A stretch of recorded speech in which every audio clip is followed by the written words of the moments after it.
Então, vamos orar para começar. Senhor, muito obrigado, Pai, por mais uma oportunidade de estarmos aqui, estudando a Tua Palavra, conhecendo mais do meio pelo qual o Senhor se revela a nós. Te louvamos, Senhor, por essa oportunidade, pelos recursos que temos aqui para poder ministrar essa aula, e que seja bênção, Senhor, que o Senhor fale ao coração de cada um de nós, que cada um de nós aprenda mais sobre Ti. Em nome de Jesus, amém. Vamos lá, então. Semana passada, a gente falou sobre revelação, sobre os meios, os modos pelos quais Deus se revela e sobre os meios que ele usa para se revelar em cada um desses modos. A gente viu sobre a revelação geral, a revelação genérica, que Deus dá a todas as pessoas da Terra, por meio da natureza e da personalidade humana, da lei que Deus inscreve no coração do homem. E também nós vimos sobre a revelação especial, que Deus vem a pessoas específicas, se auto-manifesta, se revela de forma proposicional e também de forma pessoal, com o propósito de redimir as pessoas, reconciliando o relacionamento entre o homem e Deus. E também vimos que o meio de excelência da revelação especial é a pessoa de Jesus. A pessoa de Jesus vem, Deus se revelando de forma exata, né? A pessoa de Jesus expressa o ser de Deus de forma perfeita e exata. Isso é muito importante, a gente lembrar que a revelação especial, ela vem de forma perfeita na pessoa de Jesus, né?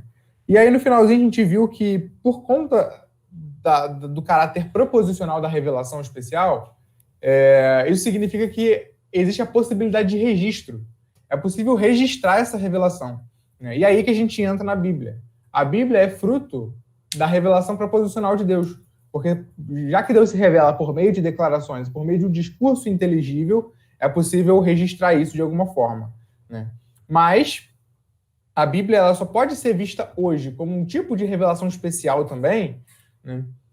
Justamente por causa do seu caráter de inspiração, porque ela é um texto inspirado. E aí é isso que a gente vai ver hoje. A gente vai ver o caráter da inspiração. O que significa inspiração? A gente vai se aprofundar na questão da inspiração. A gente tem que lembrar que a gente fala sobre Bíblia, a gente está falando sobre revelação. A Bíblia é o meio pelo qual Deus se revela a nós hoje. Mas ela é assim justamente porque ela é o registro inspirado, e aí eu vou explicar o que é inspiração, ela é o registro inspirado da revelação especial que Deus deu a pessoas no passado. Perfeito, pessoal? Alguém, por acaso, quer fazer alguma pergunta, quer fazer alguma colocação sobre a aula passada e tal, para a gente seguir aqui? Ou tá tudo certo? Tudo certo? Então, vou seguir. Vamos lá, então. O que é inspiração? A gente pode definir a inspiração da seguinte maneira.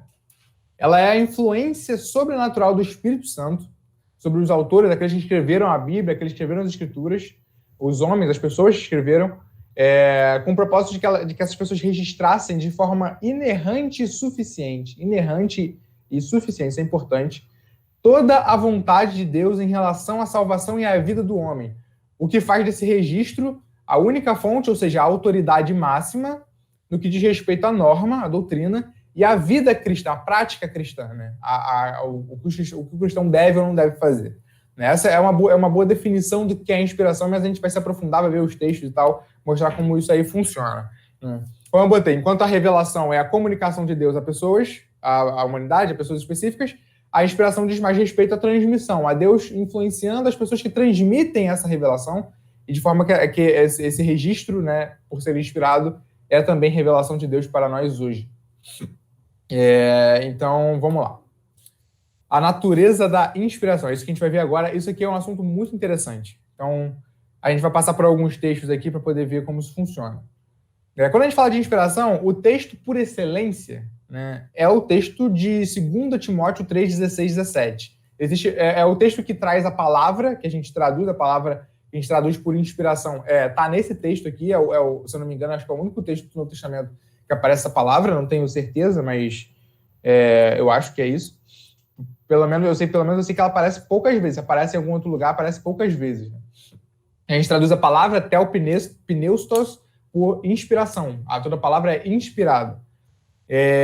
Aí tá aí o texto. Toda a escritura é inspirada por Deus e útil para o ensino, para a repreensão, para a correção e para a instrução na justiça, para que o homem de Deus seja apto e plenamente preparado para toda boa obra. Né? A ideia da palavra inspiração, né, talvez o sentido mais estrito da palavra, etimológico, é sopro. Né? A ideia é que toda a escritura é soprada, é inspirada por Deus. Parece até um problema de tradução, né? Eu não sou ninguém para julgar a tradução, mas porque a inspiração, a palavra inspiração, dá a ideia de algo que vem para dentro, né? Mas a ideia da palavra está mais para algo que vai para fora, é sopro, é expirar, né? Mas enfim, acabou que a palavra inspiração pegou, então não tem mais como traduzir diferente, né? Vai ter que ser assim. Então, beleza, essa é a ideia do sopro. A Bíblia é soprada, é expirada por Deus. Isso dá a ideia de influência, de que Deus influenciou o registro da Escritura. Ele moveu, ele guiou. Né? Eu vi num dos livros aí que talvez uma boa maneira de traduzir seria toda a Escritura que Deus inspirou os autores a escrever é útil para o ensino. Então, a ideia de que Deus influenciou os autores a escrever, a ideia de influência, né, de guia. Deus guiou os autores a escrever. Né? Isso que essa ideia transmite. Né? O outro texto, que é muito importante quando a gente fala de inspiração, que acrescenta bastante aqui ao texto de 2 Timóteo, é 2 Pedro 1, 19 e 21. Eu vou pedir para alguém ler esse texto aí, por favor.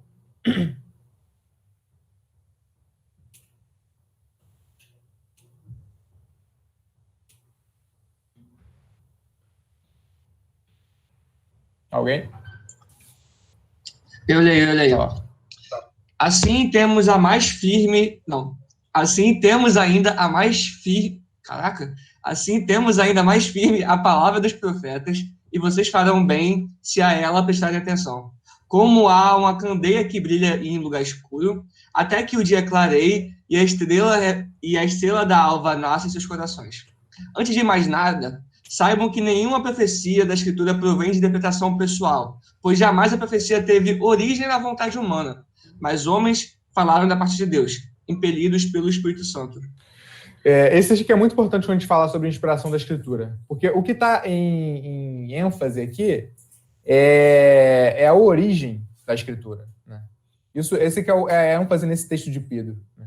Ele mostra que, quando fala nenhuma profecia provém de interpretação pessoal, os católicos até usam isso, né, como argumento de que a interpretação precisa ser autorizada pela igreja. Mas não é essa a ideia do texto. O texto não está falando sobre a interpretação de quem lê. Ele está falando da interpretação de quem escreve. Né? A Escritura não vem da interpretação daquele que escreveu a profecia. A profecia não tem origem na vontade humana, né? Mas homens falaram da parte de Deus, impelidos, movidos, guiados pelo Espírito Santo. Mais uma vez, a ideia de influência aqui. Né? Então, a origem da Escritura, ela vem de Deus, não vem do homem. Né? Por mais que tenha participação humana, a gente vai falar, vai aprofundar esse assunto aqui, vai ver como funciona a ação humana, a participação humana nesse processo de registro da Escritura. Ainda assim, por mais que tenha essa participação humana, a origem dela vem de Deus. A Bíblia é palavra de Deus, ela tem origem em Deus. Deus quem moveu os homens a escreverem. Deus quem moveu as intenções dos homens para escreverem. Deus que moveu a interpretação dos homens que escreveram. Né? Qualquer participação humana passou antes pela influência divina. Então, a Bíblia, portanto, é a palavra de Deus, pois teve origem nele, foi soprada, inspirada, influenciada, guiada por ele. Aí agora eu vou, para a gente ver como funciona bem essa questão de inspiração, a gente vai ver 3 teorias, né? Existem mais teorias, o pessoal vai teorizando e tal, mas 3 teorias basicamente aqui que eu queria mostrar, para a gente ver e mostrar os textos bíblicos que mostram qual delas é verdadeira, qual delas é a teoria bíblica, né, a respeito de inspiração. A primeira teoria é a inspiração dinâmica. A ideia é que Deus inspirou os conceitos, os pensamentos do autor.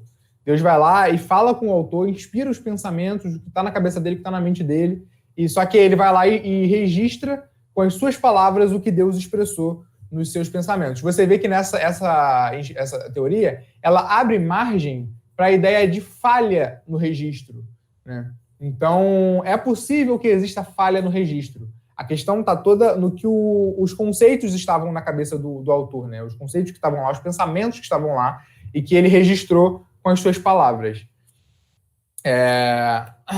A segunda é a teoria da inspiração verbal. Essa aqui vai dizer que a influência do Espírito Santo ao guiar o autor, ela vai além dos pensamentos, dos conceitos, né? De direcionar os pensamentos e tal. Mas chega às próprias palavras, ao próprio registro, ao próprio texto, né? Então, Deus não só influencia os pensamentos do autor, mas também o registro das palavras, e seleciona as palavras que o autor vai escrever. Então, é uma influência muito forte que está ali, né? No autor. Só que existe um cuidado muito grande em frisar que essa inspiração, que chega à seleção das palavras, não é ditada, não é Deus ditando para o autor o que ele vai escrever, né? E a gente vai ver como isso funciona melhor. A outra é a inspiração mecânica, e essa, de fato, vai dizer que Deus ditou a Bíblia para os escritores. Deus vai lá e disse cada palavra na cabeça deles, e eles foram escrevendo o que Deus vai dizendo, né? Eu vou aqui descartar logo a ideia de inspiração mecânica. Não parece viável quando você vê a própria participação humana ali no texto, né? De homens escrevendo com estilos diferentes, vários gêneros diferentes, né? Você consegue perceber o estilo de cada autor escrevendo. Então, parece que existe uma participação muito grande do homem, do autor humano ali, que não faria sentido caso a Bíblia fosse inspirada mecanicamente, né? De forma ditada. Porque se eu ditar um texto para você, esse texto não vai ser seu, esse texto vai ser meu. O próprio Paulo, Pedro, alguns autores da Escritura usavam às vezes amanuenses, né? Então o cara estava escrevendo o que o apóstolo ia editando, né? Aquele texto final não é do amanuense, é do apóstolo. O amanuense escreveu para ele, mas as palavras que escolheu foi o apóstolo, né? Então o texto não é do amanuense. Isso aconteceria caso a Bíblia fosse ditada. Você não teria como dizer que a Escritura tem participação humana, né? Como se Deus tivesse usado os escritores como se fossem meros lápis, né? Que não tem nenhuma participação ali intelectual, e vai registrando usando eles ali, né? Essa teoria não parece encaixar muito bem com a natureza da Escritura. Mas a gente vai ver, então, como funciona, qual das outras duas ali, né? A inspiração verbal ou dinâmica, é a mais bíblica, que a Bíblia sustenta. Será que a Bíblia ela dá margem para a ideia de que foi só os conceitos e pensamentos e não o registro em si? Ou se ela diz que o próprio registro e a própria seleção das palavras foram inspiradas, né? A gente vai ver algumas passagens aqui. Para vocês participarem, eu vou até perguntar, o que vocês acham dessas duas aí? Qual vocês acham que é a teoria bíblica? Aí, repete só para a galera saber, que uma a teoria dinâmica é de que Deus inspirou os conceitos e os pensamentos dos autores, mas isso não se estendeu ao registro, né? Então, os autores, com seus pensamentos inspirados, com seus pensamentos influenciados por Deus, seus conceitos, eles expressaram com as suas palavras o que estava escrito. A inspiração verbal diz que os pensamentos, a inspiração vai além dos pensamentos. Deus inspira os conceitos e pensamentos, mas ele consegue selecionar as palavras que o autor vai escrever. Então, o próprio registro, o próprio texto ali, as próprias palavras são inspiradas também. Então, qual dessas duas vocês acham que é verdadeira? Você tem ali algum estudo de trajetória? Uma foi completamente ditada por Deus, a outra tem uma participação do autor mais... Assim... Não é essa a ideia. A ditada a gente já descartou. A ideia da inspiração verbal é que houve uma seleção de palavras, mas isso que é complexo nessa teoria, né? É que existe uma insistência em dizer que não houve ditado. Apesar de Deus selecionar as palavras, não houve ditado. Deus não ditou. Eu acho que é a 2. 2, boa. Mais alguém? Alguém acha que é a 1? Não, né? Você falou que já abria margem para erro se você acha que é a primeira, então não tem como, né? Boa, verdade. Então é isso aí, galera. Vocês acertaram, muito bom. A segunda teoria é a teoria correta, mas aqui eu vou tentar provar aqui com textos bíblicos, mostrando que a Bíblia dá indícios de que o próprio registro, as próprias palavras do texto são inspiradas. Deus influenciou e selecionou as palavras do texto ali. Mas aí eu vou explicar como funciona a participação humana, porque a gente precisa dar uma explicação, porque parece que isso é ditado. Mas a gente precisa dar uma explicação de como funciona a participação humana aí. Então vamos lá. A gente precisa ver o que a Escritura diz sobre si mesmo. Isso aqui não é um argumento circular. O argumento circular, isso é uma falácia que a gente chama de petição de princípio. É quando você, para poder provar uma premissa, já assume a conclusão que você quer chegar. Então eu quero dizer que a Bíblia é verdadeira, por exemplo. Aí vamos supor que eu encontro um texto bíblico, não existe nesses termos, mas eu encontro um texto bíblico que está escrito: a Bíblia é verdadeira. Tá vendo? A Bíblia diz que ela é verdadeira, logo ela é verdadeira. Mas eu precisei assumir a conclusão antes, A ideia não é fazer esse argumento circular, não, mas é simplesmente deixar a Bíblia falar o que ela pensa sobre si mesmo. Já que a gente já assume que a Bíblia é verdadeira, a gente já parte desse pressuposto, isso é importante. É importante que a Bíblia diga a respeito de si. Se a Bíblia ela não afirmasse sobre si que ela é inerrante, que ela é inspirada por Deus, que ela é a palavra de Deus, seria esquisito talvez acreditar nisso, se ela mesma não reivindica isso para si. Mas se ela é a palavra de Deus, como a gente já assume, é provável que ela diga isso sobre si mesma. Então vamos ver essa questão. Primeiro a gente vai ver esse texto do Antigo Testamento, como o Antigo Testamento se enxerga. Então a gente vê várias identificações das palavras do texto do Antigo Testamento com as próprias palavras de Deus. Isso acontece principalmente em Moisés e nos profetas. Isso mostra, inclusive, a consciência que o texto tem da sua autoridade, do seu caráter ali. Então olha lá. Êxodo 21. E Deus falou todas estas palavras. Aí depois segue os 10 mandamentos. Isso mostra que Moisés está registrando exatamente o que Deus falou. É claro, nesse caso aqui, você pode dizer que tem uma participação ditada aqui, Deus está ditando para eles, para Moisés. Isso realmente pode dizer que isso aconteceu em alguns registros de Moisés.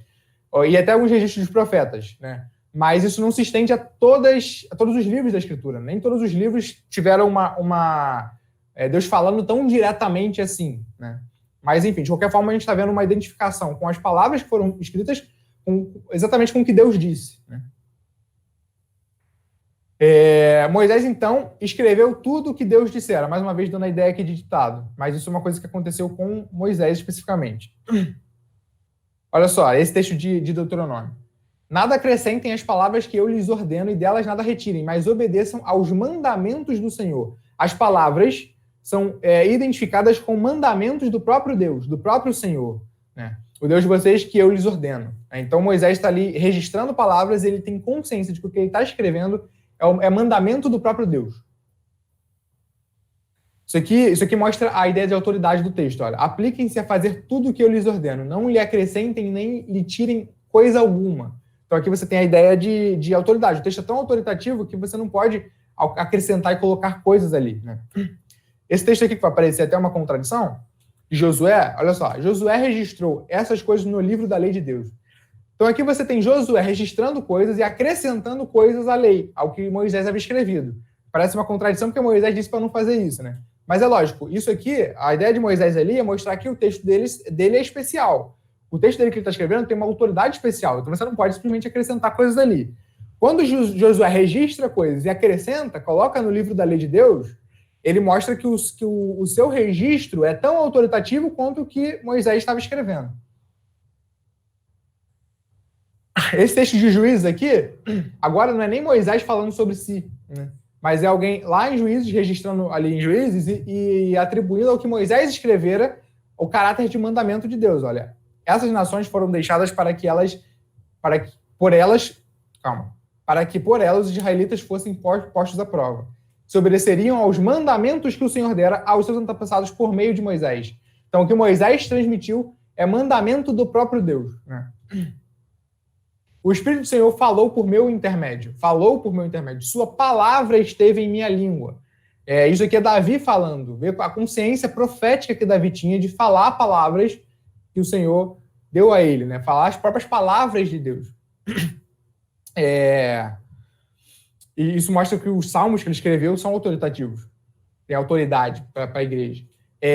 Aí, olha só, essa aqui isso representa todos os profetas de alguma maneira, né? Que Jeremias está falando aqui. Estas palavras são que o Senhor falou acerca de Israel e de Judá. Assim diz o Senhor. Essa fórmula, assim diz o Senhor, é muito importante, né? Quando o texto reivindica para si isso, assim diz o Senhor, você vê que vai ter existe uma autoridade muito grande de quem está escrevendo ali. Ele tem consciência de que está escrevendo palavras do próprio Deus.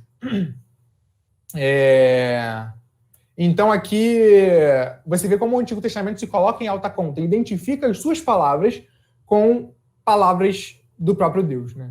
Deixa eu só ver aqui, o Felipe falou, é um tipo de seleção, mas de forma inconsciente para o autor, né? Aí o Thiago falou, Felipe não é de forma inconsciente.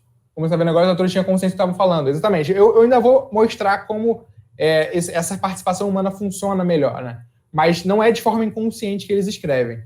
Por mais que os textos aqui, alguns passam a ideia de ditado, de fato, Deus falou diretamente. Moisés vai lá e registra o que Deus falou, ele não está registrando de forma inconsciente o que Deus falou, né? Apesar de que, em alguns casos, você tem ali algo muito parecido com ditado. Isso não é tipo Chico Xavier. Exatamente. Sim.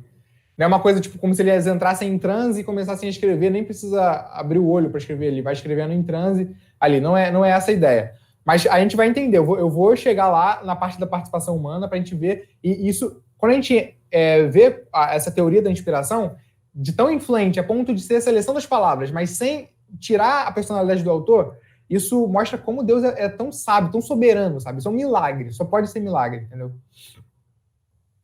Show.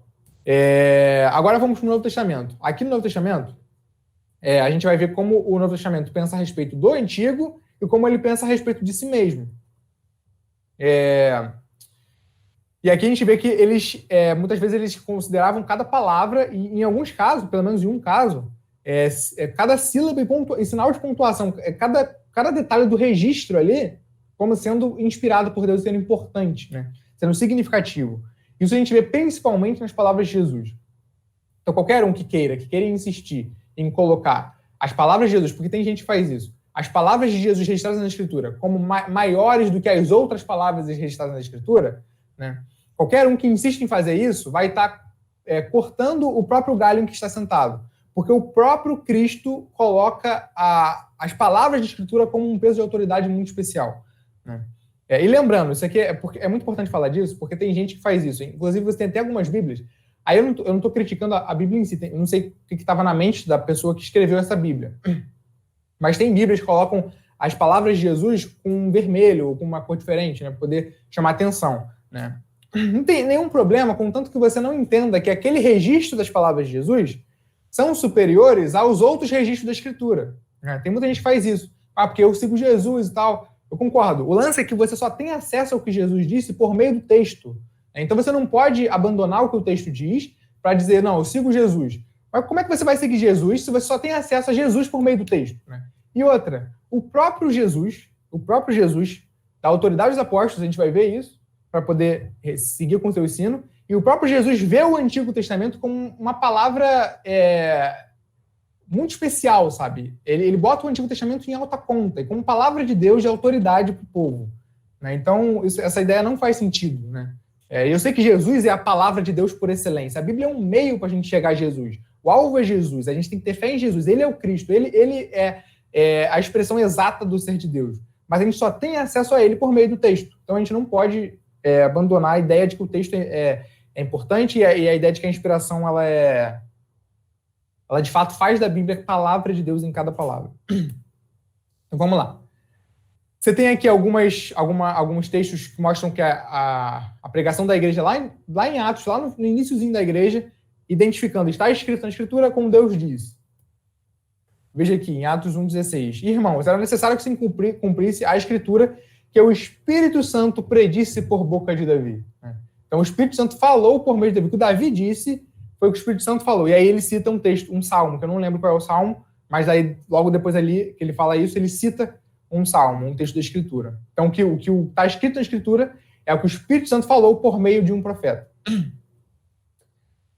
Mas assim, que Deus cumpriu o que tinha predito por todos os profetas, dizendo que o seu Cristo haveria de sofrer.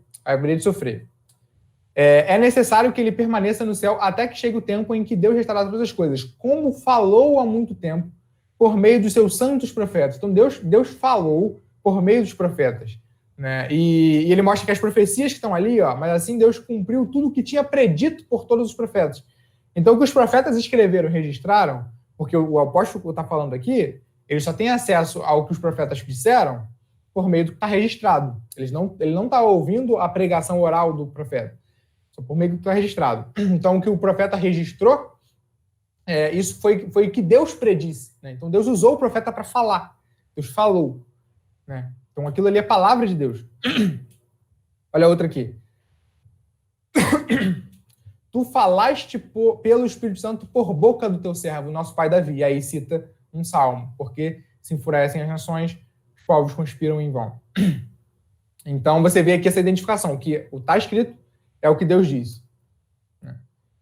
E em alguns casos, você vê os apóstolos, na hora de registrar suas cartas, usando o Antigo Testamento como peso de autoridade.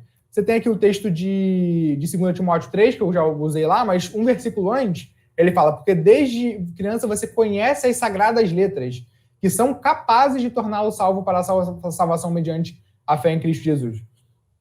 Aí depois segue com o texto que a gente já leu, toda a escritura inspirada por Deus e tal e tal. O texto de Pedro também, que a gente já viu, né? Homens falam da parte de Deus, ele citando aqui, mostrando o peso de autoridade que existia no Antigo Testamento. E aqui, algumas citações, você tem muito isso na Escritura, muito, muito. Se eu não me engano, existem acho que, quase 300 citações no Novo Testamento, dizendo que são do Antigo, né? Citações do Antigo, né? Você vê ali o apóstolo usando o Antigo Testamento para poder dar peso de autoridade para o que ele está escrevendo. Porque no Evangelho é revelada a justiça de Deus, uma justiça que do princípio ao fim é pela fé. Aí ele vem dar o argumento do Antigo Testamento. Como está escrito, o justo viverá pela fé. Você tem, inclusive, aqui em Romanos, Paulo defendendo a ideia de que a justificação é somente por meio da fé em Cristo, que é uma doutrina protestante, né? Mas quando eu digo protestante, é porque o protestantismo resgatou o que já era bíblico, né? Porque os católicos vão dizer que o protestantismo nasceu em 1500 e tal, a nossa igreja é mais antiga e tal, mas a ideia do protestantismo é justamente voltar às fontes originais, voltar à Escritura, né? Ao que foi registrado na Escritura. Então, o apóstolo aqui está defendendo a doutrina protestante da justificação somente pela fé é algo que a Escritura registra, não foi inventado, né? Então, você vê ele lá em Romanos 4, por exemplo, Paulo, citando Gênesis 6:15. Não, Gênesis 15:6, né? Que diz, Abraão creu e isto lhe foi imputado como justiça. Aí dali ele mostra que a justificação de Abraão aconteceu pela fé em Deus, né? E Deus justificou ele ali antes da circuncisão. Então não precisou se circuncidar para ser considerado justo e fazer parte do povo de Deus e ser aceito por Deus. Somente por ter crido na promessa de Deus, ele foi considerado justo. Aí Paulo usa isso para mostrar que o Antigo Testamento já registra, né? Então, usando o Antigo Testamento para dar peso de autoridade para o seu argumento. Gente, estou falando muito rápido, acho que eu estou acelerando um pouquinho. Se eu estiver falando muito rápido, vocês falam para eu dar um piso no freio aqui. Às vezes eu me empolgo e falo meio rápido. Posso me embolar às vezes. Então vamos lá. Pois a qual dos anjos Deus alguma... Obrigado, Pedro. Pois a qual dos anjos Deus alguma vez disse, tu és meu filho, eu hoje te gerei. E outra vez, eu serei seu pai e ele será meu filho. Então aqui é o autor de Hebreus usando o texto bíblico como peso de autoridade para o seu argumento. Ele está querendo mostrar que o Filho é superior, Cristo é superior. Aí ele fala na Escritura. Então, né? E aqui você tem mais uma vez identificação do texto com o que Deus disse. Deus alguma vez disse. Aí ele cita o texto. Então, ele está identificando o texto com palavra de Deus, né? A teoria... a Júlia Botada falou que está um pouco rápido. Vou dar um piso no freio aqui. Vamos lá. A teoria da inspiração dinâmica, né? Ela tem que admitir que o texto não é a palavra de Deus, né? Os conceitos que estavam no apóstolo são, mas o texto em si, o registro em si, é a palavra do homem tentando exprimir a palavra de Deus, né? Então é importante, porque a ideia de que a Bíblia não é a palavra de Deus, mas contém a palavra de Deus, isso não é algo que condiz com o que a Escritura, né? Com o que a Escritura mesmo diz. O que você vê aqui, o autor de Hebreus identificando o texto bíblico com palavra de Deus aqui, né? Inclusive, o autor de Hebreus faz isso o tempo todo. Ele usa a Escritura como um peso de autoridade o tempo todo. O livro de Hebreus é muito importante para isso, né? Para mostrar como é importante citar a Bíblia para fundamentar o seu argumento. Ele faz isso de verdade o tempo todo. É muito maneiro ver isso, essa metodologia do autor de Hebreus ali. Aí chega esse texto do capítulo 4, versículo 12, mostra como ele tem a Bíblia em alta conta, né? Pois a palavra de Deus é viva e eficaz. E ele fala isso num contexto em que ele está usando, ele está argumentando, ele está querendo fazer um argumento ali, usando um salmo ali. E é interessante que ele usa uma própria palavra do salmo, né? Ele fala, como é que é? Agora eu me esqueci. Mas, em verdade, o Espírito de Deus diz hoje, né? É um salmo, agora me fugiu. Mas é que o texto fala que o Espírito está dizendo hoje. Ele usa o termo hoje para poder seguir no seu argumento, né? Então, tu vê uma palavra ali muito importante para o autor de Hebreus ali. Uma palavra fez importante no seu argumento. Aí depois ele termina essa sessão dizendo, pois a palavra de Deus é viva e eficaz e mais afiada que qualquer espada de 2 gumes. Ela penetra ao ponto de dividir a alma e espírito juntas e medulas e julga os pensamentos e intenções do coração, né? Então você vê aqui como os apóstolos têm o Antigo Testamento como peso de autoridade. Alguém aqui... Calma aí. Qual seria a diferença prática da Bíblia ser a palavra de Deus? E ela conter ela. Eu vou chegar aí. Vou segurar essa pergunta aí para eu só terminar aqui essa sessão aqui. Até aqui alguém tem alguma colocação das coisas que eu falei? Alguma coisa não ficou clara? Alguma coisa eu falei muito rápido e tal e não ficou claro? Alguém quer que eu repita alguma coisa? Tá tudo certo? Tudo certo? Então, eu vou seguir. Segura essa pergunta aí, Tiago, que eu já vou chegar. Jesus também via o Antigo Testamento como um texto fidedigno e cheio de autoridade. Aí, aqui, né, nas palavras de Jesus, acho que a gente tem até os melhores argumentos a favor da inspiração verbal. Acho que em Jesus a gente tem os melhores argumentos para isso. Você vê Jesus falando aqui, ó. Jesus lhe respondeu: não está escrito na lei de vocês. Eu disse, vocês são deuses? Se ele chamou deuses aqueles a quem veio a palavra de Deus e a escritura não pode ser anulada, então você vê talvez aqui parecendo uma identificação com a palavra de Deus e a escritura, né?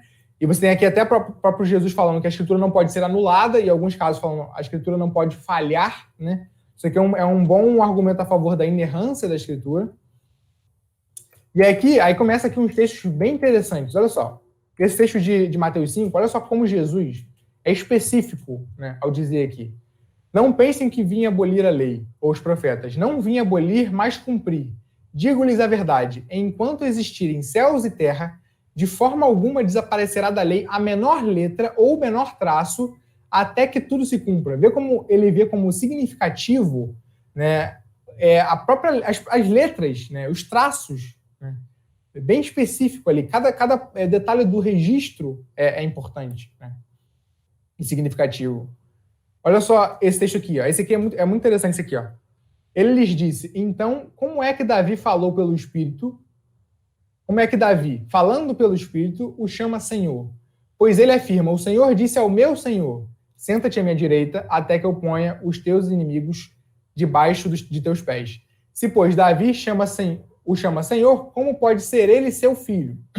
Aqui o argumento, ele depende do pronome possessivo meu, né? Quando ele fala, o Senhor disse ao meu Senhor, o argumento de Jesus depende disso, né? Para mostrar que existe até uma distinção entre Senhor e Senhor ali. Então você vê Jesus argumentando e dependendo de um detalhe. Inclusive no hebraico, você tem o pronome meu, né? Os pronomes, eles costumam ser sufixos nas palavras, né? Então você tem a palavra e o finalzinho da palavra, você acrescenta um finalzinho na palavra, que aquilo dá a ideia de possessão, né? Aí pronomes e tal. Então você vê que um detalhe na palavra ali pode fazer diferença no argumento. E Jesus demonstrando que ele vê isso como significativo, né? Detalhes no registro. Esse aqui eu acho sensacional. Olha só, esse aqui é sensacional. Ele respondeu, vocês não leram que, no princípio, o Criador os fez homem e mulher e disse, por essa razão o homem deixará pai e mãe e se unirá à sua mulher e os dois se tornarão uma só carne. Olha só que interessante aqui. Ele fala que o Criador fez homem e mulher. O Criador criou. Os dois criou a humanidade. E depois ele fala, e diz. Aí ele cita um texto da Escritura, que é Gênesis 2, esqueci o versículo, mas é o finalzinho, os últimos versículos de Gênesis 2 lá, que fala, que é justamente isso. Por essa razão, o homem deixará pai e mãe, se unirá a sua mulher e tal. Se você for lá no texto, você vai ver que está o registro da criação da mulher, da costela e tal. Aí o homem vê a mulher e fala, essa é carne da minha carne, osso dos meus ossos e tal. Pá. Aí Adão diz isso. Logo depois no texto, vai ter o texto dizendo, por essa razão, aí vem esse texto aqui que Jesus está citando. O interessante é que o texto não atribui, o texto lá em Gênesis, não atribui o que está sendo falado aí, por essa razão e tal, como sendo Deus dizendo, Deus falando. A ideia é como se o autor ali, Moisés está escrevendo ali, o Gênesis e tal, e quando ele dá o relato final da criação da mulher, ele para, e ele, ali como narrador da história, dá um princípio ali. O narrador é Moisés falando, é Moisés escrevendo isso. Por essa razão, o homem deixará pai e mãe, se unirá a sua mulher. O texto não atribui essas palavras a Deus. Na verdade, é o narrador dizendo. Né? E Jesus está identificando isso com palavras de Deus. Olha, o Criador os fez homem e mulher e disse, o Criador disse. Aí ele cita um texto que é Moisés dizendo. Né? Então, o que Moisés disse, né? Aqui já estou assumindo aqui a autoria de Moisés, né? Que seria a posição conservadora. Mas o que Moisés disse é o que Deus disse. Né? Moisés não precisou atribuir essas palavras a Deus diretamente para ser identificado como palavra de Deus aquilo ali, para quem está lendo depois. Né? Perfeito. Então, eu acho esse argumento muito bom. E aí tem a própria... Isso aqui eu estou mostrando os argumentos que mostram como os autores do Novo Testamento veem o Antigo. Né? E o próprio Jesus vê o Antigo Testamento como muito elevado. Mas aqui o próprio Novo Testamento tem uma visão elevada sobre si mesmo. Aqui eu vou passar rápido, porque eu vou voltar nisso aqui na aula da semana que vem, quando eu for falar sobre formação do cânon. Todos esses textos que eu vou mostrar aqui, eu vou ter que voltar neles, né? Então aqui você tem esse texto de João 14, que Jesus dá autoridade aos discípulos para ensinar o que eles haviam ensinado, né? Esses textos aqui mostram que a identificação de Paulo, por exemplo, aqui, ó, nesses dois, falando que ele está elogiando os Tessalonicenses porque eles receberam a palavra deles, a pregação deles ali, não como palavra de homens, mas segundo verdadeiramente como palavra de Deus, que atua com eficácia aos que creem. Então Paulo tem a consciência de que ele diz, é Deus dizendo. Né? Ele tem a consciência de que ele tem essa autoridade para falar. E o que ele diz oralmente, também o que ele registra, né? Também. Aí isso mostra ainda no texto de 1 Coríntios 14, 37. Se alguém pensa que é profeta espiritual, reconheça que o que eu lhe estou escrevendo é mandamento do Senhor. Olha só como ele tem consciência do que ele escreve. É Deus mandando, Deus ordenando. Sabe? E aqui, esse texto é muito interessante, né? Eu vou voltar nele semana que vem. Mas esse texto é interessante porque de 2 Pedro, porque Pedro identifica as cartas de Paulo com a Escritura. Ele vê que o que eles entendem sobre o Antigo Testamento, ele equipara as cartas de Paulo a isso. Olha, suas cartas contêm, ele está falando das cartas de Paulo, coisas difíceis de entender, as quais os ignorantes e instáveis torcem, como também fazem com as demais Escrituras. Veja como o texto é sutil, mas está explícito aqui, de alguma maneira. Não está implícito, está explícito no texto que Pedro acrescenta as cartas de Paulo às Escrituras. Ele chama as cartas de Paulo de Escritura. Quando ele diz as demais Escrituras, ele mostra que as cartas de Paulo são Escritura também. Então, tudo que vale para os textos do Antigo Testamento vale para os textos do Novo. Beleza. Então, a Bíblia é inspiração verbal. Cada palavra de Deus foi inspirada. A Bíblia é, de fato, a palavra de Deus. Ela não só contém. E aí vem a pergunta do Tiago, né? Qual seria a diferença prática da Bíblia ser a palavra de Deus e ela conter ela? A ideia é que você poderia peneirar os textos da Escritura, né, e colocar uns acima de outros. Né? Fazem muito isso, por exemplo, com a questão da homossexualidade. Quem atribui as palavras de Jesus como um peso de autoridade maior e vê Paulo condenando a homossexualidade lá em Romanos 1, normalmente vai fazer isso. Não, mas o que Paulo escreve, sabe? Eu sigo Jesus. Jesus nunca falou, então... Só que isso é um absurdo. Você vê Jesus atribuindo autoridade aos apóstolos, lá no versículo de João 14 que eu coloquei aqui, ó. Mas o conselheiro, o Espírito Santo que o Pai enviará em meu nome, lhes ensinará todas as coisas e lhes fará lembrar tudo o que eu lhes disse. Então o Espírito Santo vem para poder dar autoridade aos apóstolos e capacitar os apóstolos para perpetuar o ensino de Jesus, né? E lembrar tudo o que Jesus disse para eles. Né? Então o que Paulo diz, sendo um apóstolo reconhecido até os próprios apóstolos, porque vamos lá, isso que Jesus não falou para Paulo, né? Paulo foi reconhecido lá como apóstolo, ele veio ser chamado depois. Mas os próprios apóstolos reconhecem, segundo a Pedro aí, ó, Pedro reconhecendo as cartas de Paulo como escritura. Né? Então, isso aqui que está dizendo aqui em João 14 se estende para Paulo por ser um apóstolo reconhecido também, autorizado. Então, o que Paulo fala é palavra de Cristo. Né? Você não pode fazer isso. Então, essa é a diferença prática que o Tiago perguntou ali. Né? Você tem que entender todas as partes da Bíblia como inspiradas. É por isso que a gente chama a inspiração de verbal, cada palavra, e plenária. Toda a escritura, como está lá escrito no texto de Timóteo. Toda a escritura. Você não pode tirar partes da Bíblia e colocar, não, eu não aceito isso aqui porque essa aqui, eu acho que isso aqui não é errado aqui porque, sei lá, contexto da época. Isso é irrelevante. O contexto da época é relevante para entender o texto. Mas aí o cara fala, não, isso aqui Paulo escreveu, ele estava com a mentalidade da sua época, então eu não vou levar isso aqui como autoridade. Vamos lá, é relevante em alguns casos, vai ser relevante, tal, a gente vai ter que saber entender essas questões. Não deixa de ser palavra de autoridade, mas a gente tem que entender como funciona. Isso aí a gente fala em hermenêutica. Mas, de qualquer forma, cada palavra ali, o texto todo é inspirado. Então, essa seria a implicação prática. Né? Você tem que assumir tudo que está escrito, né? Não só algumas partes. Isso, inclusive, tem até uma polêmica recente de um pastor chamado Vitor Azevedo, imagino que vocês conheçam, né, que ele estava meio que indo por essa linha, né, de não assumir a Bíblia como palavra de Deus exatamente, né, botando ali a escritura. Né, o Caio Fábio também faz isso. Né, o Caio Fábio, eu vi um texto dele recentemente, um vídeo dele recente, dele falando a Bíblia não é a palavra de Deus. Quem é a palavra de Deus é Cristo, é Jesus, não é a Bíblia. Né, mas a gente vê como a própria Bíblia não concorda com ele. Né. O próprio Jesus não concorda com ele. O próprio Jesus, que ele diz que é a palavra, que de fato Jesus é a palavra de Deus, ele é o foco, ele é o centro, tudo tem que chegar nele, mas o próprio Jesus não concorda com o que ele está dizendo. Jesus vê significativo o texto, o registro, né, identifica aquilo ali como palavra de Deus. Aquele argumento que eu falei de criador e disse, né, enfim. Então, ok, deixa eu ver aqui essa pergunta do Abraão aí. Gente, se vocês quiserem perguntar usando aí o microfone, pode falar, não tem problema não. Eu posso ler aqui o chat, não tem problema, mas quem quiser abrir o microfone aí e perguntar alguma coisa, fica à vontade, tá? O reconhecimento de que os textos do Novo Testamento eram escritura vinham dos próprios apóstolos, era reconhecido também todos os seguidores do caminho na época. Calma. Era escritura vinha dos próprios apóstolos, era reconhecido. Então, existe um reconhecimento do povo, né? O reconhecimento ali, a autoridade, ela começa com os apóstolos. Os apóstolos possuem autoridade para perpetuar e até acrescentar coisa que Jesus fala. Isso aí depois a gente vai ver, na aula que vem a gente vai ver.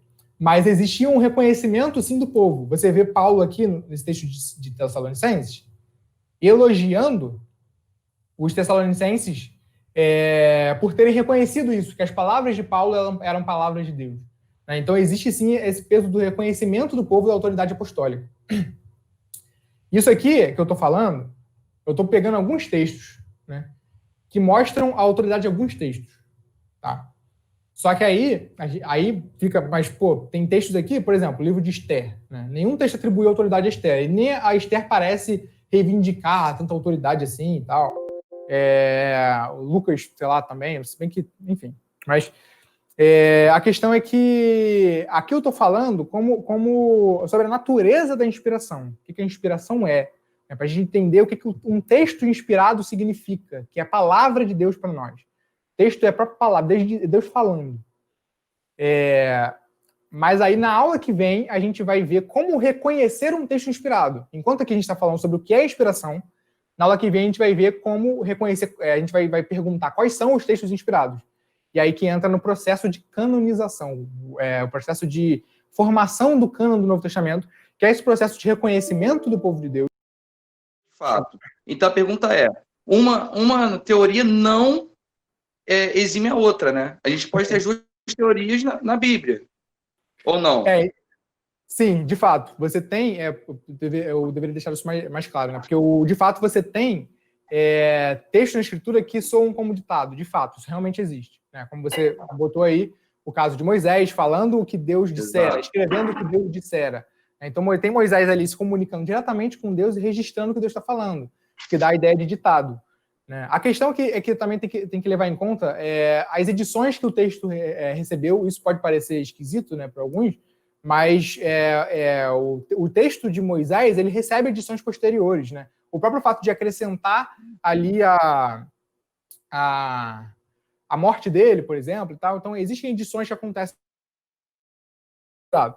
Porém, de qualquer forma, por mais que exista trechos da escritura que sejam ditados, de fato, que pareçam ser ditados, né? Os profetas registrando ali, assim diz o Senhor, a palavra do próprio Deus dizendo a eles, outros não são, né? Então, de fato, a gente pode juntar as coisas, né? O problema de admitir a inspiração, o lance aqui é a natureza da inspiração, do registro, de Deus influenciando o registro. Quando a gente assume isso como um ditado de Deus, a gente pega o Evangelho de Lucas e tem um problema, por exemplo. A gente pega o livro de Juízes e vai ter um problema, né? Mas a ideia é, tipo assim, uma não exime a outra. Eu não posso ter, tipo, uma teoria apenas soberana, entendeu? Uhum. Sim. Essa é a minha pergunta. Se é uma teoria soberana ou não. Calma aí, não. Tem momentos da Bíblia que não. O Senhor realmente fala, o Senhor realmente dita como as tábuas da lei, né? Porque realmente tinha que ser ditado, porque era as tábuas da lei escritas, inclusive, pelo dedo de Deus, que tem gente que diz e tal. Uhum. E outros momentos, não. Outros momentos, você tem a inspiração de Deus falando aos discípulos e falando como eles devem escrever, mas as palavras eram dele. Sim. Sim, a gente pode entender que sim. Eu acredito que a inspiração verbal, ela já embarca tudo isso, sabe? A inspiração verbal é suficiente para embarcar todos esses pormenores, né? Essas diferenças. Se a gente assume a inspiração como ditado, acho que a gente perde alguma coisa. Mas a inspiração como sendo verbal pode ser tanto ditado em alguns casos, como não ditado em outros. Entendi. Show. Valeu. O Ricardo quer falar? Não, desculpa.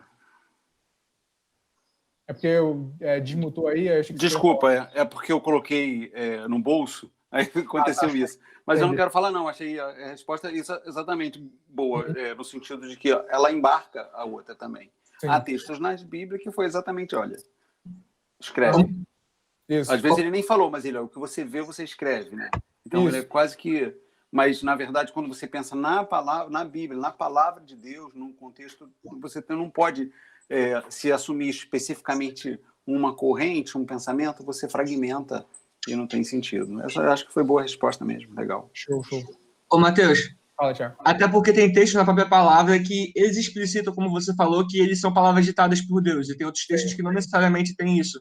Tipo, quando você vê, assim diz o Senhor, você pode considerar como o ditado, mais ou menos.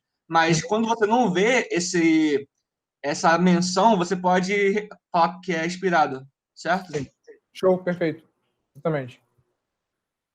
Então é isso. Então aqui, só para fazer aqui um resuminho aqui, a gente tem 3 elementos essenciais no processo de inspiração. Eu deixei esses 2 textos aí, porque são os textos principais a respeito desse assunto, mas a gente já leu, mas só está aí só para ilustração aí. O primeiro elemento essencial é a causalidade divina. Então, a Escritura tem origem em Deus. Deus é a fonte primordial da Escritura, né? Isso fica claro no texto de Pedro. Pedro fala que nenhuma profecia veio de interpretação humana, mas e nem na vontade, não teve origem na vontade humana, né? A outra coisa é a mediação profética, né? E aí a gente vai ter que esmiuçar isso melhor. No próximo slide, a gente vai ver exatamente isso. Como funciona a participação humana nesse processo. Porque Deus usou pessoas para fazer isso. Deus usou pessoas para ter um registro inspirado, né? E isso acontece sem a violação de suas personalidades.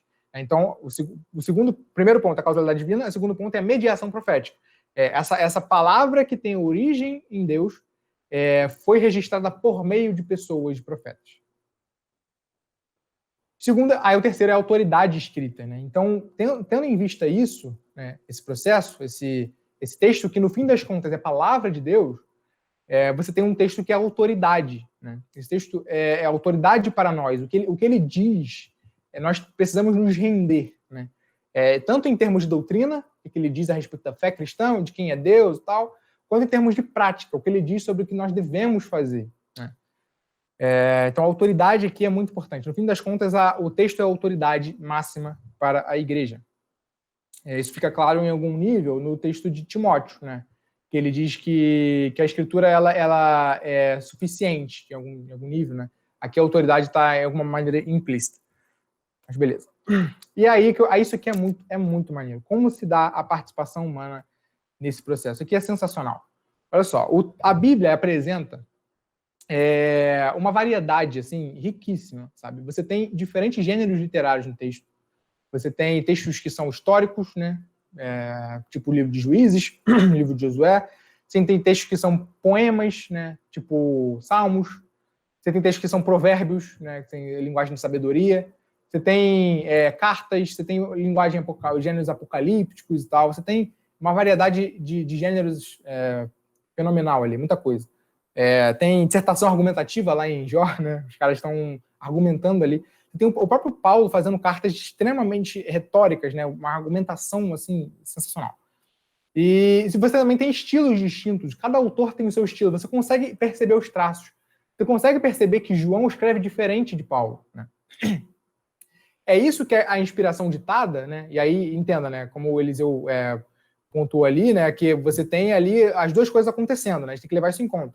Mas a inspiração ditada de que toda a escritura foi ditada por Deus encontra um problema aqui, né? Porque quando você dita para alguém, como eu falei, o texto não é seu, né? Se você está escrevendo algo que foi ditado, o texto não tem parte sua ali. Como a amanuense escrevendo o que Paulo disse. O texto não é da amanuense, é de Paulo, né? Aqui, por mais que a origem seja divina, existe uma participação humana muito forte aqui, né? Não é errado dizer que o texto que Paulo escreveu é texto de Paulo, né? Apesar de que Deus estava ali por trás, na origem, inspirando as intenções, o pensamento, as vontades ali e a seleção das palavras, o texto foi de Paulo também, né? Você tem essas duas questões, inclusive fazem uma relação da natureza, da dupla natureza de Jesus, por exemplo, na mesma pessoa, humano e divino, com a Bíblia. A Bíblia também ela possui uma natureza humana e uma natureza divina ao mesmo tempo ali, juntos, né? Então Deus, ele vai... Isso mostra como o processo de escrita tem uma pessoa ali que é um agente ativo, ele não é passivo ali, né? Deus está movendo ele sem violar, como eu falei, sem violar as suas personalidades, sem violar as suas volições, né?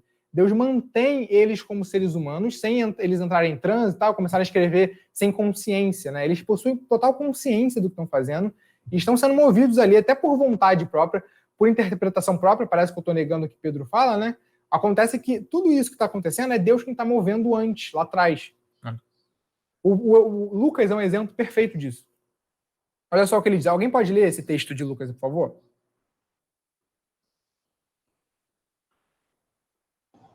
Eu posso. Muitos já se dedicaram a elaborar um relato dos fatos que se cumpriram entre nós, conforme nos foram transmitidos por aqueles que desde o início foram testemunhas oculares e servos da palavra. Eu mesmo investiguei tudo cuidadosamente desde o começo e decidi escrever-te um relato ordenado. Ó excelentíssimo Teófilo, para que tenhas a certeza das coisas que foram ensinadas. Então tu vê aqui Lucas ativo no processo de formação do seu evangelho. Ele faz investigação, ele faz entrevista, ele vai atrás de documentos e tal, para poder escrever o que está sendo escrito ali. Inclusive, em termos históricos, Lucas é um livro muito importante, né? Existe muita fundamentação histórica ali no livro de Lucas, justamente porque ele demonstra uma metodologia bem, bem rígida, né? Que ele, como ele mesmo fala, eu investiguei tudo cuidadosamente, desde o começo, decidi te dar um relato ordenado e tal, então isso é importante aqui, mas mostra a participação ativa do evangelista ali, de Lucas, no processo. Deus não estava transformando ele num robô, né? Como eu botei aqui. O processo não foi robótico. Lucas quis escrever, escreveu do jeito que escreve, né? Mas Deus estava lá atrás movendo. O problema aqui é que parece, quando a gente fala que é inspiração verbal e que Deus influencia e chega na seleção de cada palavra, parece haver um problema aqui, porque a gente não consegue, às vezes, juntar isso com a ideia de um ser humano ativo, né, no processo. Mas as duas coisas acontecem, né? Então, isso mostra como Deus é rico, sabe? Como Deus consegue fazer isso. Como Deus consegue inspirar um texto em cada palavra, em cada detalhe, sem violar a personalidade do autor humano, sabe? Isso é fenomenal. Eu queria muito uma ilustração sobre isso, estava com dificuldade de achar, eu encontrei num vídeo que eu estava falando sobre isso, do Leandro Lima, uma ilustração muito boa, que ele falou que foi Calvino que usou. Você pega as igrejas antigas, não, aquelas grandes catedrais e tal, que tinham aqueles vitrais, aqueles vidros, aquelas janelas grandes que tinham certa coloração, né? O vidro ali tinha uma certa coloração.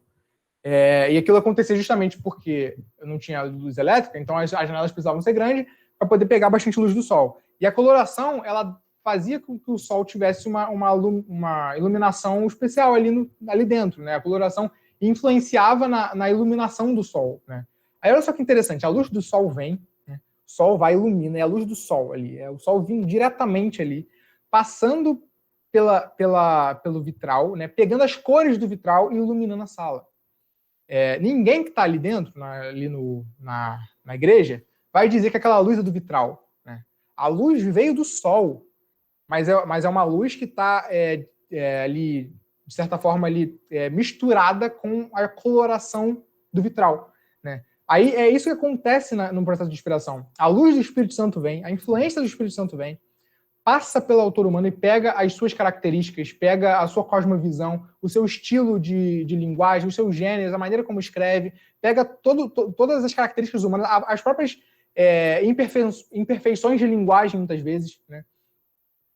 E pega aquilo tudo ali e passa no registro. A luz ainda é do sol, a origem ainda é de Deus, é o Espírito Santo ali que está falando, é Deus que está falando no escrito, mas está colorido com a personalidade humana. Essa ilustração é sensacional, sabe? Então, é mais ou menos isso aí que vai a presença humana ali, né? Então você vê como isso é um milagre, só um Deus milagroso. Por isso que a gente fala que a inspiração é uma influência sobrenatural, assim, só um Deus como o nosso consegue fazer algo desse tipo, né?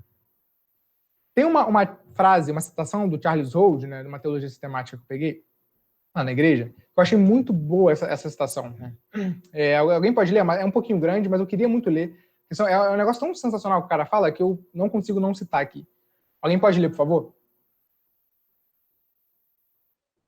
Deixa que eu leio. Vai lá. Deve-se lembrar, contudo, que quando Deus usa alguma de suas criaturas como seus instrumentos, ele as usa em consonância com a sua natureza. Ele usa os anjos como anjos, os homens como homens, os elementos como elementos. Os homens são agentes inteligentes e voluntários, e como tais foram feitos instrumentos de Deus. Os escritores sacros não se transformam em seres conscientes e irracionais. Os escritores sacros não eram máquinas. Sua própria consciência não estava suspensa, nem suas faculdades intelectuais eram substituídas. Homens santos falaram movidos pelo Espírito Santo. Eram homens, não máquinas, não instrumentos inconscientes, mas sim mentes vivas, pensantes, voluntárias, as quais o Espírito usou como seus instrumentos.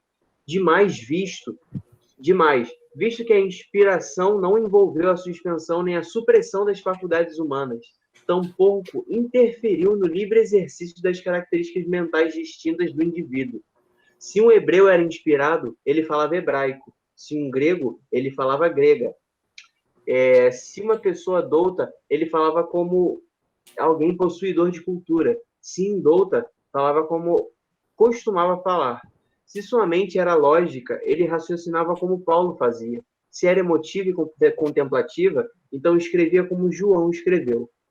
Tudo isso está envolvido no fato de que Deus usa seus instrumentos de acordo com a sua natureza. Perfeito. Vê que sensacional. Você tem ali... pega um cara como o João, sabe? Tem uma linguagem tão simples. Deus não torna aquela linguagem complexa. Ele não faz João ser um erudito escrevendo, né? Ele continua escrevendo do jeito que ele escreve, na sua simplicidade, da sua maneira. Mas também quando ele inspira um cara como Lucas, um doutor, um erudito, né? Dizem até que a introdução, aquela parte que a gente leu, a introdução de Lucas, tem traços de grego clássico, né? Que é o grego dos eruditos. Ele não emburrece Lucas, né? Lucas continua sendo um cara inteligente, escrevendo de forma rebuscada, sabe? Você tem Paulo, por exemplo, ele botou ali, né, com uma mente tão lógica, com uma capacidade de raciocínio e uma retórica sensacional. E Deus mantém aquilo ali, sabe? Isso é fantástico. Por isso que a Escritura é um milagre tão maravilhoso, uma coisa que a gente tem que valorizar tanto, porque você se identifica de alguma forma. Você tem ali seres humanos escrevendo, sabe? Então você tem um texto humano, por isso comunica tão bem com a gente, mas ao mesmo tempo é divino e por isso a gente pode ter ele como peso de autoridade. Sensacional. Aí, o texto realmente... Como é que é o nome do autor? É Charles Hold. Muito bom, cara. Legal Muito mesmo. bom, Parabéns aí pela seleção. Muito bom. Valeu. Então, vamos lá. Então, as escrituras foram espalhadas verbalmente. Não lembro o que eu coloquei nesse slide aqui, mas vamos ver. Os autores bíblicos não tiveram sua personalidade revelada, ok. Plena posse de suas faculdades. Aí, beleza. Agora vem a questão da inerrância e autoridade. Eu já vou ver que eu não vou conseguir falar sobre hermenêutica hoje. Era meu propósito, mas eu imagino que já tá ficando cansativo já, é um assunto pesado. Então, acho que eu não vou conseguir falar de hermenêutica hoje, mas a gente fala na semana que vem. Então, 2 corolários da inspiração verbal são a inerrância e a autoridade.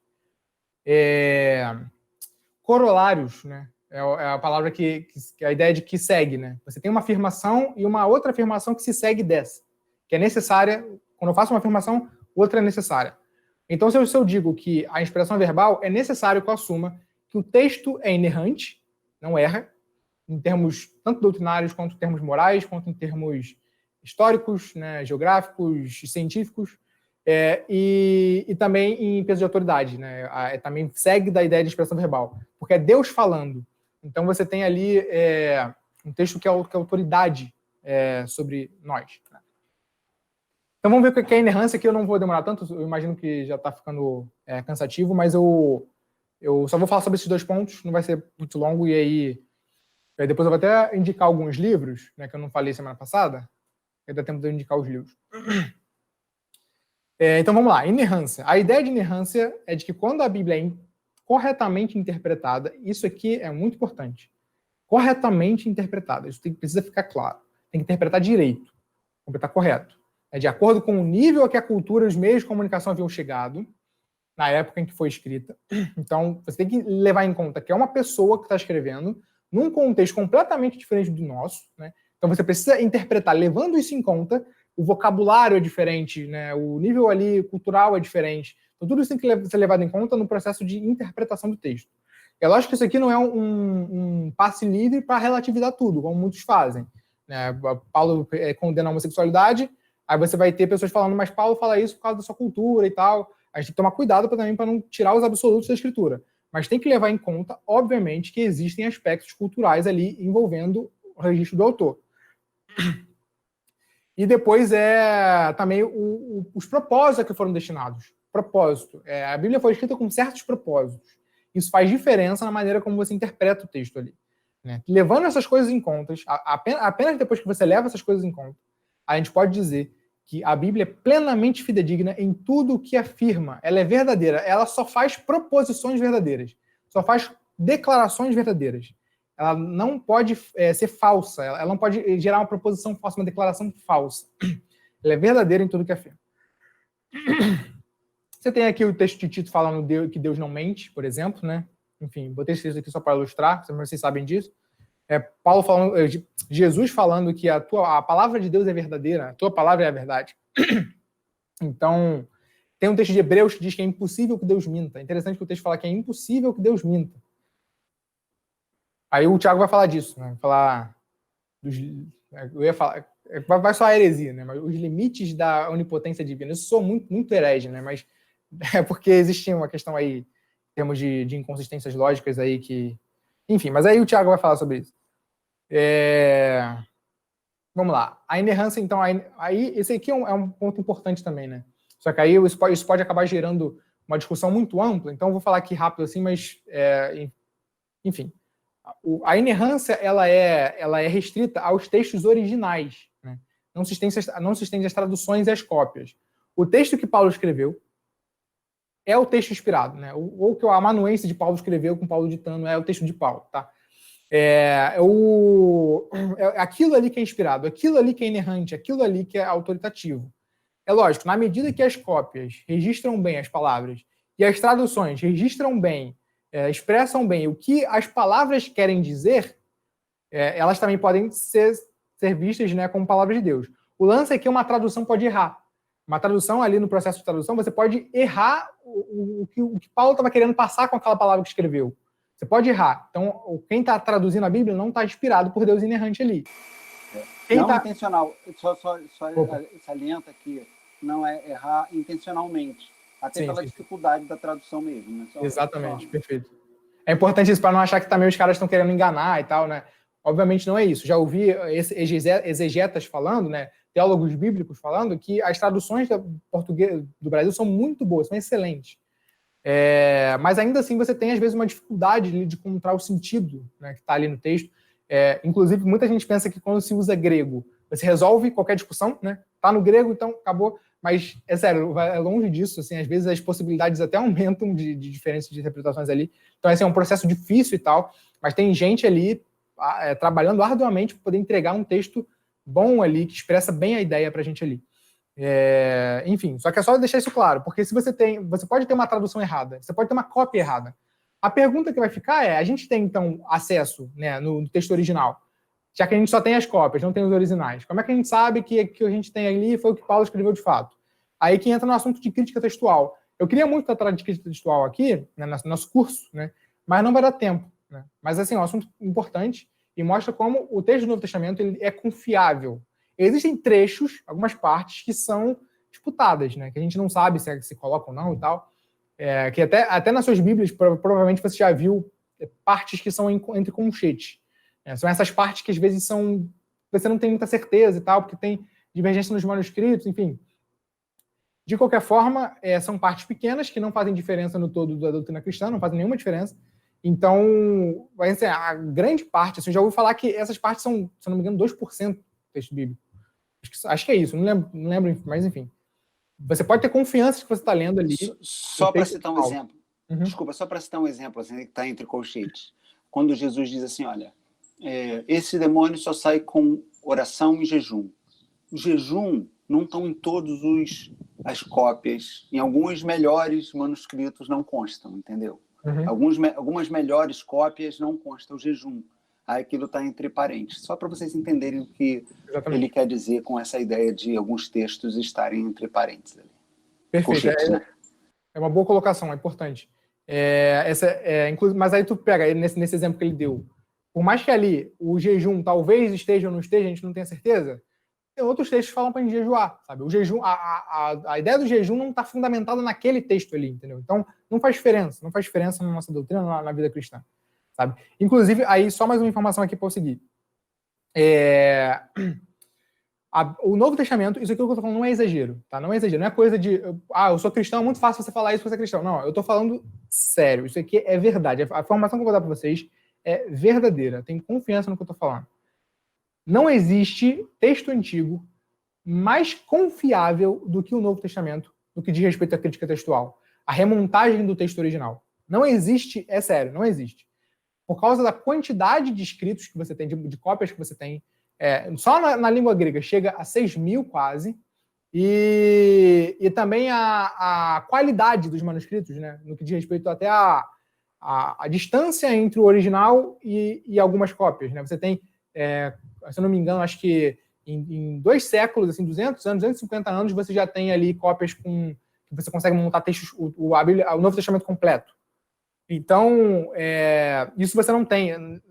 A República de Platão, por exemplo, só existem 7 manuscritos no mundo. E o mais antigo deles data de 1.200 anos, se eu não me engano, da cópia original. Né? E ninguém está aí criticando lá o texto de Platão, sabe? Então, é sério. Você está diante do texto, quando você lê o Novo Testamento, você está diante do texto mais confiável em termos de escrita textual que existe no mundo. No mundo. Isso não é exagero. Tá ok. Vamos lá. Só que, quando a gente fala sobre inerrância, aí é importante considerar esses pontos. Eu não vou estourar o tempo.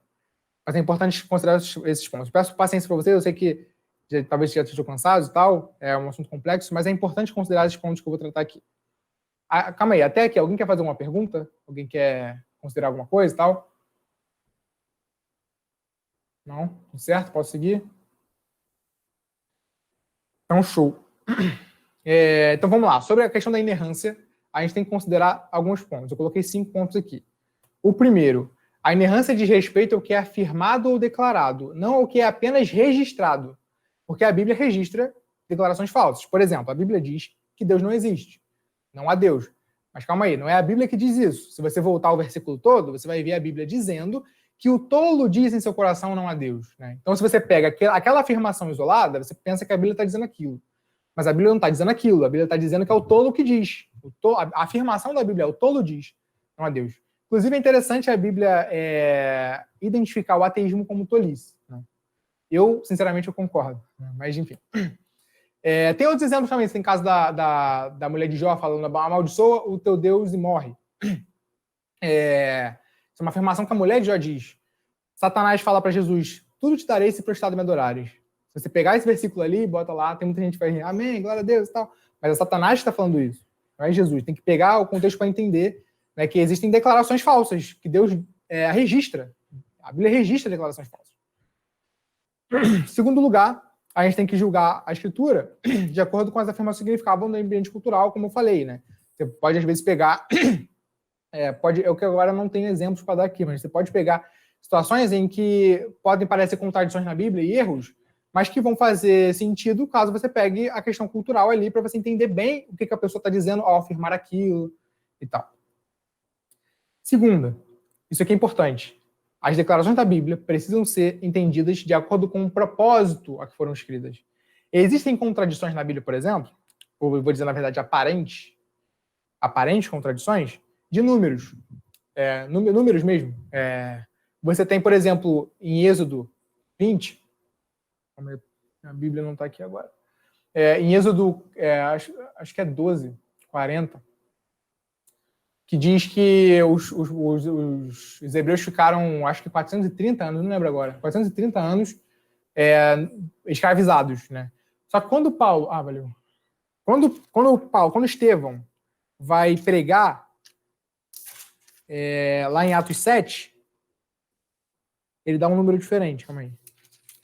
12:40. O tempo que os israelitas viveram no Egito foi de 430 anos. Aí lá em Atos 7, Estevão vai pregar e vai dizer... calma aí rapidinho, gente. Atos 7. Estevão vai dizer... E eu não lembro o versículo. Enfim, não vou procurar aqui para não gastar tempo. Ele vai dizer que os hebreus ficaram escravizados por 400 anos. 430, 400, por uma questão matemática, 430 é necessariamente diferente de 400, então tem um erro ali, uma contradição. Só que a questão aqui, a gente tem que levar em conta o ponto 1 e o ponto 3. Por quê? O ponto 3 vai dizer que a Bíblia foi escrita com propósitos distintos, cada livro com propósito. Estevão não está fazendo um registro exaustivo ali, tipo, como se fosse um relatório da história de Israel. Né? Então ele não vai dar ali um número preciso, obviamente. Né? Ele estava ali pregando, estava ali anunciando ali e tal, ele pode muito bem ter aproximado o número. Isso não é um erro. Isso não é um erro. É errado dizer que isso... o erro é dizer que isso é errado, né? E outra coisa é entender que a Bíblia registra declarações. Isso aqui é uma coisa que a gente tem que tomar cuidado na hora de... para isso não levar isso até às últimas consequências. Aqui tem que tomar cuidado. Mas, de fato, o Lucas está registrando o que Estevão pregou. Não necessariamente Estevão estava inerrante na sua pregação. Não necessariamente. Isso aqui é só uma coisa a ser considerada. Talvez a gente tem que considerar ali que talvez esteja ali uma pregação autoritativa e tal. A questão é que o texto de Atos 7 é um registro de Lucas do que Estevão pregou. A declaração de Estevão pode estar errada. O registro de Lucas não. Isso que é inspirado, entendeu? Isso é uma coisa que a gente pode, em últimas consequências, até usar, mas também tem que tomar cuidado, porque algumas doutrinas são usadas a partir de declarações, né, registradas. Né? Tem um texto de Atos 5 que é um bom fundamento da divindade do Espírito. Né? E ali é um apóstolo falando, é Pedro falando. Enfim, tem que levar em conta. Alguém quer falar alguma coisa? Eu ouvi um ruído aí, alguém abriu o microfone, alguém quer falar? Se alguém quiser, pode falar, hein? Não? Show. Outra coisa, os registros de acontecimentos históricos e assuntos científicos estão mais em linguagem fenomenológica que técnica. Né? Você pega, por exemplo, isso aqui é o argumento básico. Assim, eu fico ouriçado quando eu vejo um argumento dele, quando eu vejo gente falando isso.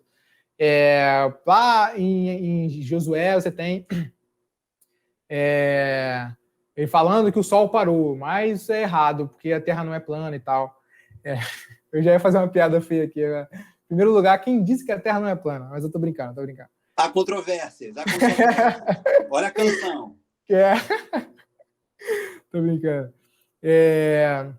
Mas de fato, assim, a Terra tá lá girando ao redor do Sol, então não é o Sol que está se movendo, é a Terra e tal. O lance é que você tem Josué ali registrando o fenômeno, aqui por isso que eu falei em linguagem fenomenológica, porque ele está registrando o fenômeno como aparece.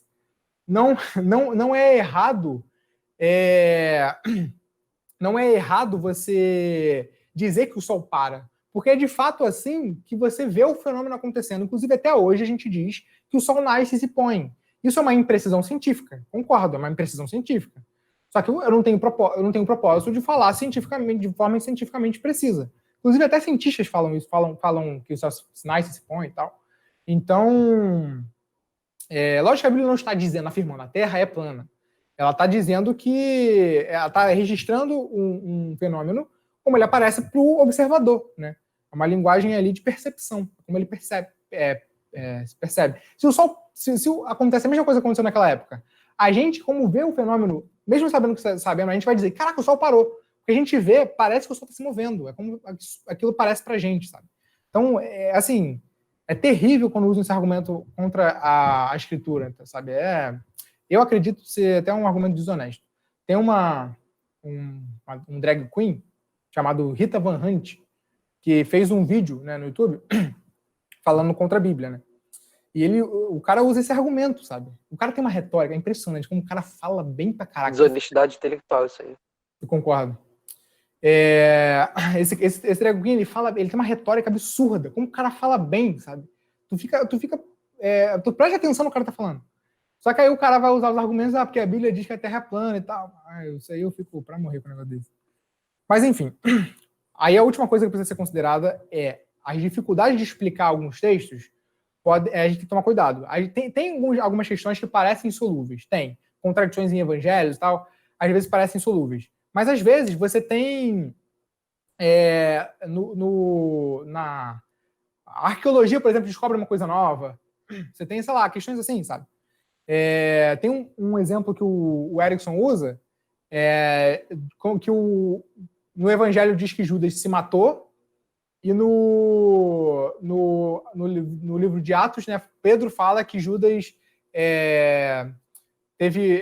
eu agora esqueci, mas ele teve um machucado e tal, que... Ele foi exposto às vísceras, né? As vísceras isso, exatamente. Aí parece uma contradição da maneira como Judas morreu. Mas aí foi descoberto em questões aí de linguagem e tal, que aquilo ali pode ser uma referência, né, a algo que aconteceu com o próprio enforcamento ali. Tipo, ele se enforca e ao se enforcar, ele ficou tanto tempo ali deteriorando, né, que houve ali tipo, as vísceras, por causa do efeito do enforcamento, não lembro os detalhes, mas as vísceras saíram. É uma coisa que ele falou, que o Erickson falou, que mostra que a gente descobriu uma coisa nova que a gente não sabia antes, que resolveu esse problema. Então a gente tem que tomar cuidado. A gente pode, em questões difíceis, que a gente não sabe juntar, a gente pode dizer, eu confio na Escritura, apesar disso, talvez em algum momento isso seja resolvido. Né? É importante que cientistas, por exemplo, cientistas não, né? Não vou generalizar, mas ateus dizem, costumam dizer que... Como é que eu agora perdi o raciocínio. Ateus costumam dizer... Caraca, eu perdi o raciocínio mesmo. Sobre a ciência. Tu apresenta um milagre, aconteceu um milagre. Aí o cara fala, não, talvez a ciência algum dia descubra isso. Então, tu vê o cara confiando ali na ciência, né? Demais, assim, a ponto de negar algo que está acontecendo ali para ele, não? Porque algum dia a ciência vai explicar essa questão. Você tem o Big Bang, por exemplo, que demonstra que a Terra, que o universo iniciou, o que faz necessariamente que haja uma causa para o universo acontecer, né? Uma causa temporal, a espacial, né? Que tem a volição para poder criar e tal. Mas ele fala, não, algum dia a ciência vai descobrir e tal. Então tu vê uma confiança religiosa no processo científico, né? Coisas, inclusive, que a ciência não é capaz de chegar a alcançar. Ela é maravilhosa, mas ela tem seus limites. Agora, quando eu né, que tenho ali minha experiência com a Escritura, acredito que é a palavra de Deus e tal, digo que um dia talvez a Escritura, isso se resolva e, enfim, eu não posso fazer isso, eu não posso ter minha confiança ali religiosa que move meu coração e tal ali no texto bíblico? Lógico que eu posso. Sabe? Então, enfim. O Celso colocou ali, Isaías 40:20, diz que Deus está assentado sobre a redondeza da terra, né? Que a terra é um disco plano. Né? Então tá aí a evidência aí. Tô brincando. Então, beleza. Por autoridade, aí vem a outra questão que agora eu vou terminar, tá? Agora eu vou terminar.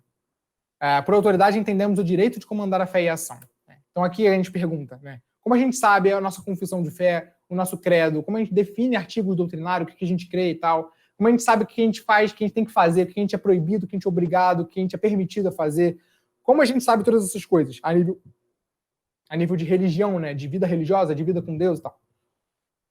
E aí vem a Escritura, né? A Escritura, lógico que Deus é a autoridade máxima, lógico que Deus é a autoridade final para essas coisas, mas ele delega isso à Escritura, ele delega isso ao livro, né? Ao livro que hoje é a revelação de Deus para nós, ao que ele é e ao que nós devemos fazer. Então a Escritura é a autoridade máxima sobre a igreja, né? Não só a autoridade máxima, mas a autoridade suficiente, e o texto de Paulo deixa isso claro, quando ele diz aqui, ó, a gente já leu esse texto, mas de novo aqui, quando ele diz que a Bíblia é útil para o ensino, para a repreensão, para a correção na pratica da justiça, para que o homem de Deus seja apto e plenamente preparado para toda boa obra. Isso aqui é um texto perfeito para a suficiência da Escritura no que diz respeito à vida cristã. A Bíblia é suficiente. Isso é importante porque isso é um problema com o catolicismo. E aí a gente vai ver mais isso na semana que vem, né? Que aqui a gente entra em total discordância com o catolicismo, que acredita que a igreja, o magistério da igreja é a autoridade final, e que a Escritura não é suficiente em termos de doutrina. Você precisa acrescentar a interpretação da igreja autorizada à Escritura e ainda a tradição cristã, né? O registro dos pais da igreja e tal, que também podem ter peso de autoridade ali em alguns casos, e que a própria igreja ali vai definir o que na tradição, o que na patrística é peso de autoridade ou não. Enfim, isso aqui é uma coisa que nós discordamos dos católicos, é uma coisa essencial assim, na nossa discordância com os católicos. Tu vê que vai além de Maria e tal, aquelas questões. Agora, para terminar, aqui o último slide é sobre a diferença, essa é uma outra citação que eu queria colocar aqui, do John Piper, falando sobre a diferença entre conhecer a Deus pela criação, revelação geral, que a gente viu lá e tal, e pela palavra. Como essa diferença acontece, é uma outra citação que eu achei legal, que eu queria citar aqui com vocês. Alguém pode ler, por favor?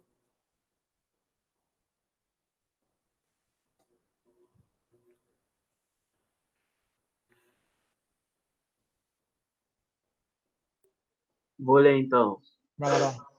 Há uma diferença na maneira como Deus revela a sua glória na criação da natureza e na maneira como revela a sua glória na inspiração da Escritura. Há uma diferença na maneira como o sol revela a glória de Deus e na maneira como o livro de Romanos revela a glória de Deus. Em Romanos, o que revela a glória de Deus é o significado do escrito, e não o pergaminho, a tinta ou as letras. O alvo de Deus não é que se olhe para as letras originais de Paulo e se diga que Deus glorioso e bom deve estar por trás dessa caligrafia. Em vez disso, as palavras que Deus guiou Paulo a escrever são reveladoras, porque são os instrumentos escolhidos do significado de Deus. O sol, por outro lado, não é como pergaminho, a tinta ou as letras. Eles têm magnitude e beleza resplendentes somente para que revelem diretamente a glória de Deus. E esse é o seu significado. Deus espera realmente que olhemos para o escrito solar e digamos: que Deus maravilhoso e bom escreve com tão intenso fogo. Essa citação eu acho sensacional. Então, você vê essa diferença aqui, que o lance do texto ali tá no significado do escrito, obviamente. Não tá na tinta, né, na caligrafia, como ele falou. Né? É lógico que isso não significa que Deus só inspirou os conceitos, ele inspirou as palavras e tal, mas as palavras expressam bem o significado que Deus quer passar. É isso que a gente está ali atrás. Por isso que, inclusive, que é possível traduzir a Bíblia e você ter confiança que você está lendo ali o texto que é a palavra de Deus. Apesar da tradução poder conter erros, né? Lógico, porque é difícil e tal, mas quando elas expressam bem o significado do texto, elas são palavras, são escritura ali também. Né? Beleza. Aqui eu vou parar. Aqui a Ariana colocou um adendo aqui que é importante.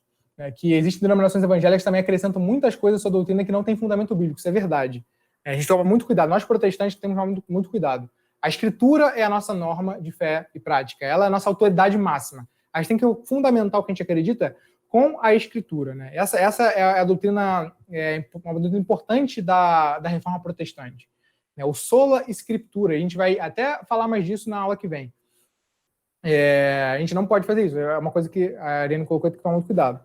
A questão é que a questão do catolicismo não é nem que alguns fazem isso por ignorância e tal, não. A questão é que bons católicos que são bons e fiéis à doutrina católica, eles têm consciência, né, fazem por consciência que a Bíblia não é suficiente, não é a norma máxima, né, é a igreja. Isso tá na doutrina católica de fato. Bons protestantes, né, que são fiéis à sua doutrina protestante, não podem fazer isso que a Ariane falou. Né? Nós não podemos fazer isso, né, de colocar outros fundamentos bíblicos. Agora, bons católicos, isso é curioso, bons católicos, eles não admitem a Bíblia como única autoridade, como autoridade máxima. Né? A igreja é a autoridade máxima para o catolicismo. Inclusive, é até curioso que a gente, às vezes, vai argumentar com os católicos dizendo que mas não tem fundamento bíblico por purgatório. Mas isso não é um problema para o católico. Católico consciente tal, não é um problema. A Bíblia não dá fundamento para o purgatório? Sem problema. A tradição da igreja dá, sei lá, o Papa fala, o catecismo da Igreja Católica diz, para eles é suficiente. Até se você for ver um vídeo sobre católicos falando sobre tipo, a tal coisa é pecado, por exemplo, tem vídeo lá, você vai procurar católicos falando sobre, por exemplo, sexo antes do casamento. Bons católicos, assim, que entendem, são católicos mesmos, sabe? Eles vão ali defender que sexo antes do casamento é errado. Mas eles vão dizer, vamos ver o que a igreja Mateus, diz. Oi. Desculpa te interromper. A maior prova disso é naquele filme de Dois Papas, né? Uhum. Tem uma discussão entre o Papa Francisco e o Papa Bento. Acho que são esses dois papas, não estou recordado ao certo. Uhum. Que eles falam sobre estupro, né? Sobre os escândalos. Alô? Travou aqui. Oi? Oi, travou aqui, tô ouvindo agora, pode falar. Voltou? Voltou. O Papa Francisco, sobre aqueles escândalos de estupro da Igreja Católica, fala assim, mas a gente tem que pensar na vítima, né? Você tem que pensar no ser humano que sofreu esse mal. Aí o Papa Bento fala assim, não, mas a gente também tem que pensar na igreja. Eu não posso expor a igreja contra o povo que acredita nela, porque senão a gente está ferrado. E há essa discussão entre os dois papas, né? Sim, perfeito. E para você ver que eles têm a Igreja Católica como uma autoridade máxima, né? Eu não posso expor a minha igreja, eu não posso expor, por causa de um escândalo, o nosso clero, né? É só isso adendo que eu queria fazer mesmo. Sim, eu não vi esse filme não, mas é uma boa mesmo. Você mostra ali. Perfeito. Então é isso aí. A gente ainda vai voltar um pouquinho mais nesse assunto, né? A gente vai mostrar, tipo, vai dar fundamentos para nós protestantes porque a gente deve crer no que cremos, né? Deu tempo, infelizmente não vou indicar os livros hoje, porque eu não quero passar ali de 11h30. De repente eu posso até botar no grupo. Mas enfim, é isso. Terminamos aqui. Se alguém quiser falar alguma coisa, a gente já estourou o tempo aqui, mas sei lá, se alguém quiser perguntar alguma coisa, vou mandar no WhatsApp. Então é isso, show. Podemos terminar então? Show de bola. Gostei. Tô aprendendo. Show. Então é isso. Então vamos lá. Então, vamos orar para terminar rapidinho? Pode orar, tio Ricardo, pra gente? Posso? Não, calma aí. Pastor Ricardo. Viu? Falei com o teu pai? Tio Ricardo é uma coisa. Obrigado, Senhor, por esse momento de aprendizado na mente e no coração. Obrigado pela vida do Mateus, do Tiago, que está organizando tudo isso, pela tua palavra que é tão maravilhosa, tão extraordinária, que não cabe nas nossas tentativas de explicações, Senhor. E prova isso, que o Senhor é Deus soberano, maravilhoso, insondável e eterno, e nós te amamos por tudo isso em Cristo Jesus. Amém, Senhor. Amém. Show, pessoal. Valeu. É isso. Valeu, abraço aí para todo mundo. Deus abençoe. Muito bom. Falou.